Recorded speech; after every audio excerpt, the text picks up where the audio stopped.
Before the mid-20th century, the international landscape was a complex web of competing interests and power struggles. The world lacked a central body with the authority and resources to effectively maintain peace and mediate disputes between nations. Nations acted primarily in their own perceived national interests, often with little regard for the broader consequences of their actions on the global stage. This led to a system of shifting alliances, secret agreements, and an arms race that often escalated tensions and ultimately led to devastating wars. The First World War, a conflict that engulfed Europe from 1914 to 1918, introduced unprecedented horrors to the battlefield, including the brutal reality of trench warfare and the widespread use of poison gas, a terrifying weapon that caused immense suffering. The war left millions dead, countless more wounded, and societies across Europe shattered by the immense loss and destruction. Despite the widespread hopes for a lasting peace and a new era of international cooperation, the fragile structures created in the aftermath of World War I ultimately failed to prevent the rise of aggressive and expansionist regimes in Germany, under the leadership of Adolf Hitler, Italy, led by Benito Mussolini, and Imperial Japan. The global economy experienced a catastrophic collapse into the Great Depression, fueling widespread social unrest, economic hardship, and the rise of extreme nationalism in many countries. The League of Nations, an organization meant to maintain peace and prevent future wars, proved ultimately powerless to address the growing international crises. As a result, the world drifted inexorably toward the brink of another devastating global war. World War II erupted in 1939 with the German invasion of Poland, bringing even greater destruction and suffering than its predecessor. The war witnessed the horrors of the Holocaust, the systematic genocide of European Jews, and the devastating use of atomic weapons on Hiroshima and Nagasaki. Over 70 million lives were lost in the conflict, a staggering toll of human suffering, and the widespread devastation made it abundantly clear that humanity simply could not afford to survive another global conflict of that magnitude.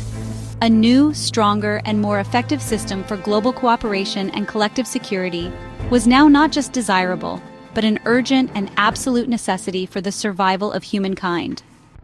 In the wake of the devastation of World War I, a global desire for lasting peace emerged.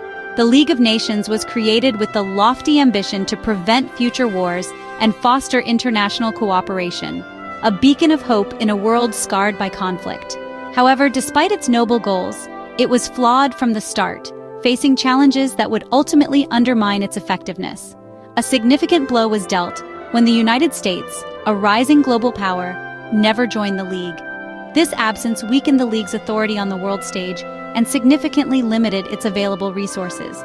Its principle of collective security, the cornerstone of its mission, depended on all members acting together in the face of aggression, a unified front against any threat to peace. But when Japan invaded Manchuria in 1931, a clear act of aggression, and later, when Italy attacked Ethiopia in 1935, defying international norms, the League proved unable to act decisively, revealing its inherent weaknesses and lack of real power. Lacking true enforcement power to back its resolutions, and without the full support of major nations, its influence waned. The League became increasingly irrelevant as aggressive ideologies like fascism rose across Europe, threatening to plunge the world into another devastating conflict. Its eventual collapse, after failing to prevent World War II, taught vital lessons to those who sought a better future. It became clear that any new organization needed near-universal membership to be truly effective, especially the active participation and commitment of the world's major powers, and it needed real mechanisms, including the potential for military intervention, to effectively enforce peace and deter aggression. The world's next attempt at global cooperation, born from the ashes of the League, would have to be significantly stronger, more pragmatic, and more realistic in its approach. The failures and shortcomings of the League of Nations directly shaped the vision and planning for a new, more effective international body, one designed to overcome the challenges that had plagued its predecessor. The stage was set for a new approach to global security, one informed by the hard lessons of the past. As World War II raged across continents, leaving devastation in its wake, Allied leaders, even amidst the conflict, began planning and strategizing for a better, more peaceful post-war world. They knew that victory alone wouldn't be enough. In August 1941, President Roosevelt of the United States and Prime Minister Churchill of Great Britain met in a historic encounter. From this meeting, they jointly issued the Atlantic Charter, carefully outlining key principles for a lasting peace, a vision for the future. Central to this vision was self-determination and robust economic cooperation between nations. The Charter explicitly called for no territorial expansion following the war, rejecting imperial ambitions. It emphasized respect for people's right to choose their own form of government, and a world ultimately free from fear and want for all its inhabitants. Then, in January 1942, 26 Allied nations formally signed the Declaration by United Nations, solidifying their commitment. They were pledging to uphold these very principles outlined in the Atlantic Charter, and to fight together with unwavering resolve against the Axis powers. This marked the first official use of the term United Nations in a formal context, and it effectively transformed the wartime alliance into a lasting political commitment, aimed at establishing a new world order based on cooperation and shared values. As more and more countries joined the Allied cause, the vision for a new, truly effective international organization began to gain significant momentum and support. These early agreements were crucial, building the necessary trust and consensus needed to ultimately replace the League of Nations, which had unfortunately failed to prevent the outbreak of another global conflict. In essence, the very foundation for a stronger, more inclusive, and more effective international organization was being carefully laid, brick by brick. With Allied victory in sight, the major powers met at Dumbarton Oaks in 1944 to design the United Nations. They agreed on a General Assembly for all nations and a Security Council with primary responsibility for peace. The Security Council would have the power to investigate disputes, recommend solutions, and take enforcement action. The key issue, veto power for permanent members, remained unresolved. At the Yalta Conference in 1945, Roosevelt, Churchill, and Stalin agreed that the 5 permanent members would have veto power on substantive issues. This compromise was essential to ensure the participation of the world's strongest nations. With the structure set, the world was ready to create the United Nations. In April 1945, delegates from 50 nations gathered in San Francisco to draft the United Nations Charter.